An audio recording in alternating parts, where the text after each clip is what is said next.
할렐루야. 오늘도 귀한 날입니다. 오늘 말씀 보기 앞서 오늘도 찬송으로 주님 앞에 나아갔으면 좋겠습니다. 543장 어려운 일 당할 때 어려운 일 당할 때 나의 믿음 적으나 의지하는 내 주를 더욱 의지합니다. 세월 지나갈수록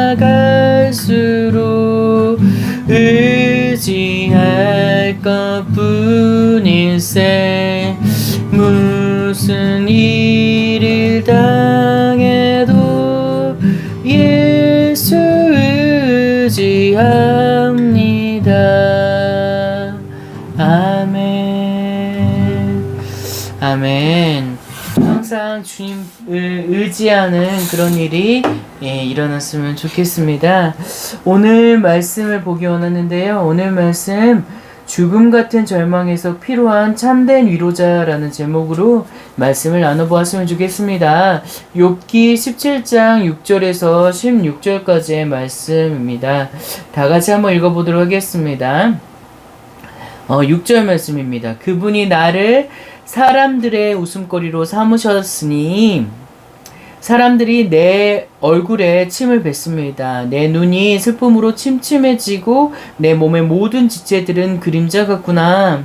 정직한 사람은 이 일에 놀라고 죄 없는 사람은 위선자들 때문에 격동할 것이다. 그러나 의인은 자기 길을 갈 것이요. 깨끗한 손을 가진 사람들은 더욱 강해질 것이다. 그러나 너희 모두는 돌아오라. 내가 너희 가운데 지혜로운 사람을 찾지 못하겠노라. 11절 말씀입니다. 내 인생이 지나갔고 내 계획과 내 마음의 생각마저도 무너졌도다. 그들이 밤을 낮으로 바꾸니 어두움으로 인해 빛이 짧구나. 내가 바라는 것이 있다면 무덤으로 내 집을 삼는 것이요 어둠 속에 내 침대를 깔아놓는 것이로다. 내가 무덤에게 나는 아버지다 라고 말하고 벌레에게 내 어머니 내 자매다 라고 했도다. 그러니 내 소망은 어디 있느냐? 내 소망은 누가 보겠느냐? 내 소망이 나와 함께 무덤으로 내려가겠느냐? 나와 함께 흙 속에 묻혀버리겠느냐. 아멘. 오늘 말씀 욥의 고백을 통하여서 귀한 은혜의 일들이 일어났으면 좋겠습니다. 해설 말씀 잠깐 읽어보도록 하겠습니다. 다 같이 보도록 하겠습니다. 욥은 하나님은 자신의 백성을 속담거리가 되게 하셔서 침뱉음을 당한다고 호소합니다. 그는 친구들에게 모두 돌아오라고 요청하며 자신의 날이 지나갔고 계획도 소원도 다 끊어졌다고 말합니다. 욥은 소홀히 자기 입이 되어 흑암에 눕기를 바랄 뿐 자신에게 더는 희망이 없다고 탄식합니다. 그렇습니다. 욥의 고백을 통해서 희망이 없는 그런 삶 가운데서 도리어 희망을 찾을 수 있는 그런 시간이 되었으면 좋겠다라는 생각이 들어가게 되어 하나님의 말씀을 깊이 있게 묵상하고 하나님께서 들려주시는 그 마음속의 울림을 통하여서 우리들 삶이 변화되어졌으면 하는 그런 간절한 바람이 생기게 됩니다. 한 3번 정도 함께 읽어보고요. 그리고 다시 보도록 하겠습니다.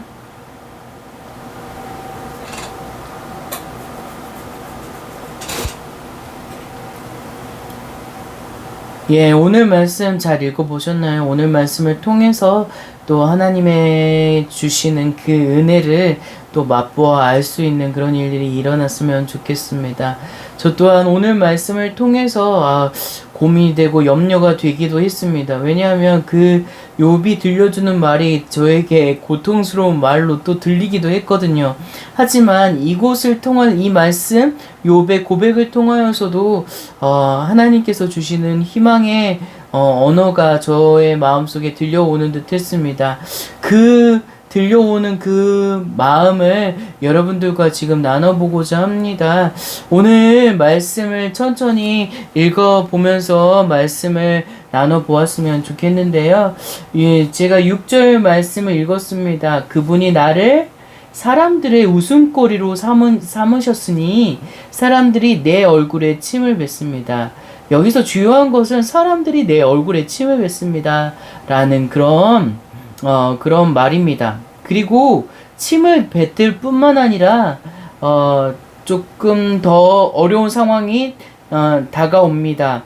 욥이, 고백하기를 내 눈에 슬픔으로 침침해지고 내 몸의 모든 지체들은 그림자 같구나 라고 그렇게 말합니다. 그러니까 힘이 없어지는 그런 모습을 이제 들려주고 있는 그런 부분들을 볼 수가 있습니다.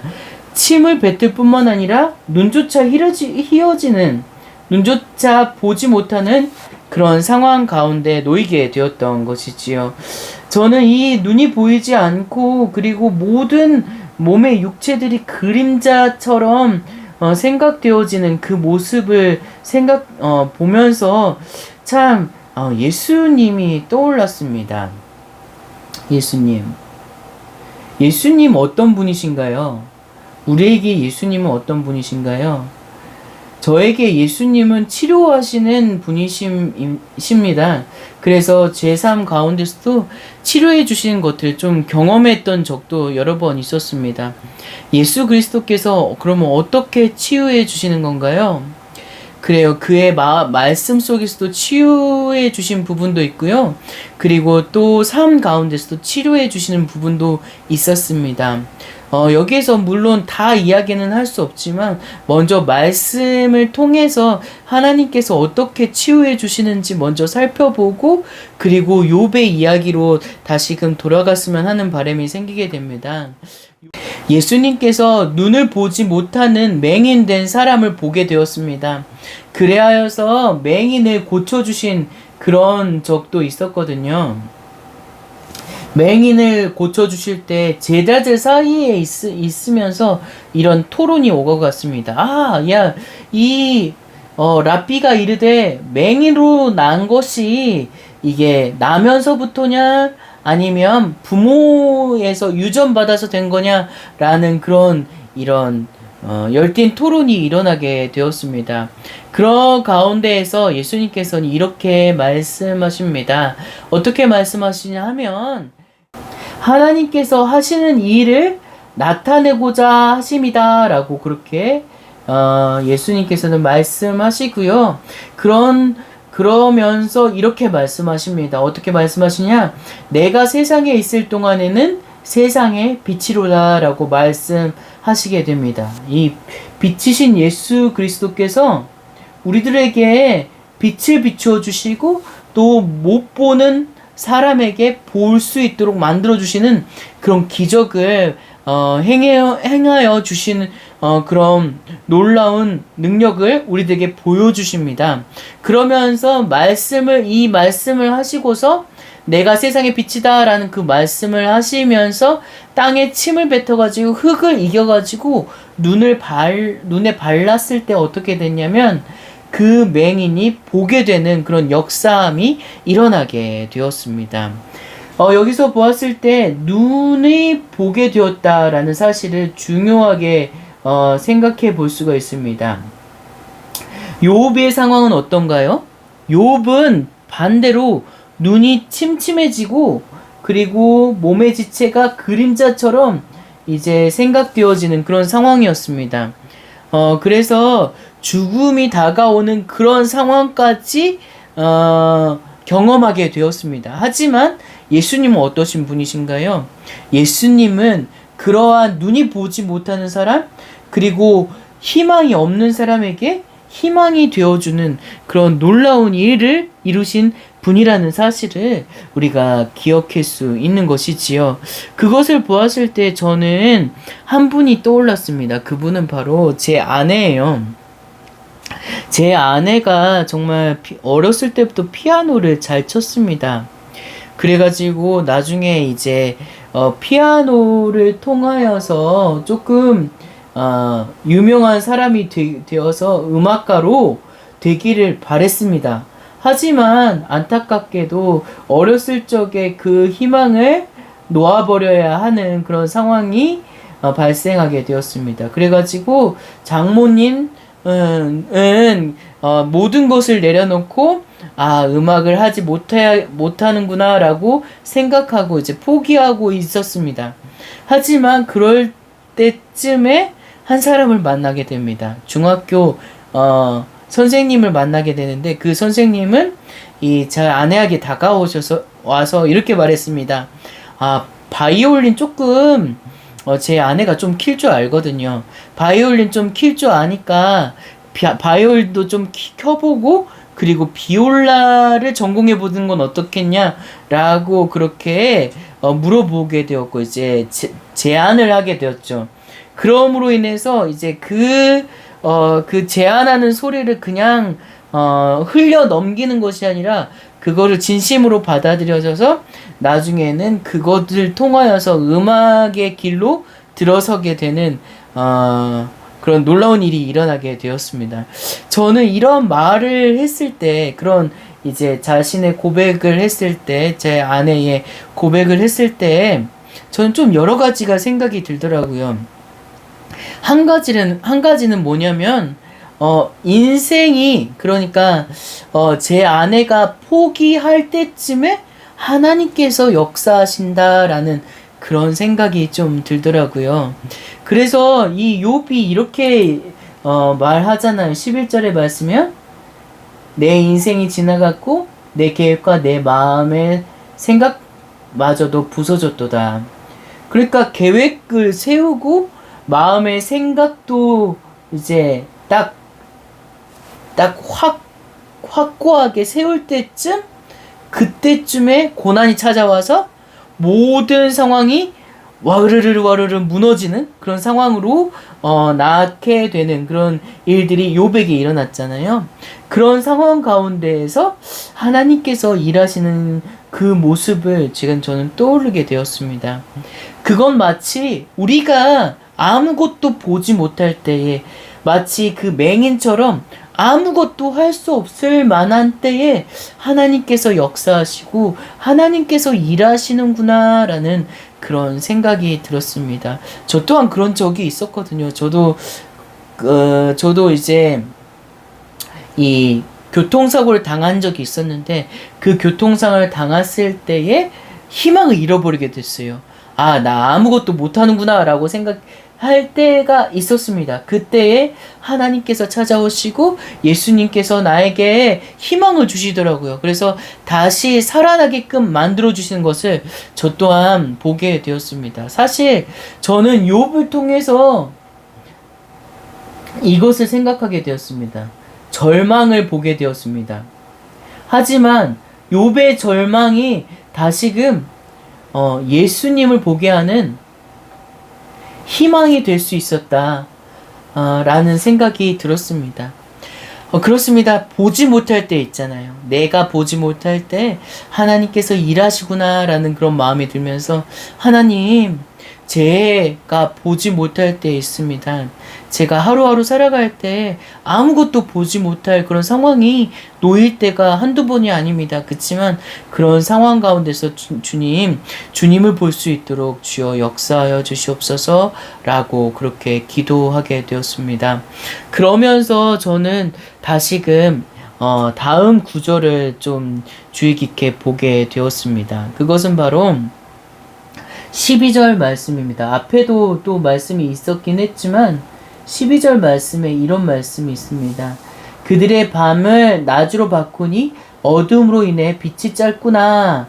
또 그 다음에 이 빛이 짧구나, 지금 어둠이라고 생각하고 있잖아요. 그 어둠이 길어지고 있는 그런 상황을 말해주고 있는데, 이 욥은 더 구체적으로 이렇게 말합니다. 내가 바라는 것이 있다면 무덤으로 내 집을 삼는 것이요 어둠 속에 내 침대를 깔아놓는 것이로다. 내가 무덤에게 너는 내 아버지다 라고 말하고 벌레에게 내 어머니 내 자매다 라고 했도다. 그러면서 말하기를 그러니 내 소망은 어디 있느냐? 내 소망을 누가 보겠느냐? 지금 소망이 없다라고 말하고 있지요. 이것이 키포인트인 것 같아요. 저는 이 욥의 그런 고백을 통해서 더 생각해 보게 되더라고요. 아, 욥과 같은 그런 일들이 나에게도 있었지라는 생각을 갖게 되었고, 또 내 일생을 돌아보게 되었습니다. 그러면서 예전에 제가 군대에 있을 때가 생각났습니다. 군대에서 이등병 때가 있었잖아요. 이등병 때에 제가 보초를 쓰고 있었습니다. 선임과 함께 보초를 썼을 때 선임이 이런 말을 하더라고요. 야, 너 지금 이제 이등병인데, 제대할 날이 올 것 같니? 라고 나한테 물어보더라고요. 그때 제가 아무 말도 할 수 없었습니다. 왜냐하면은 앞이 보이지 않더라고요.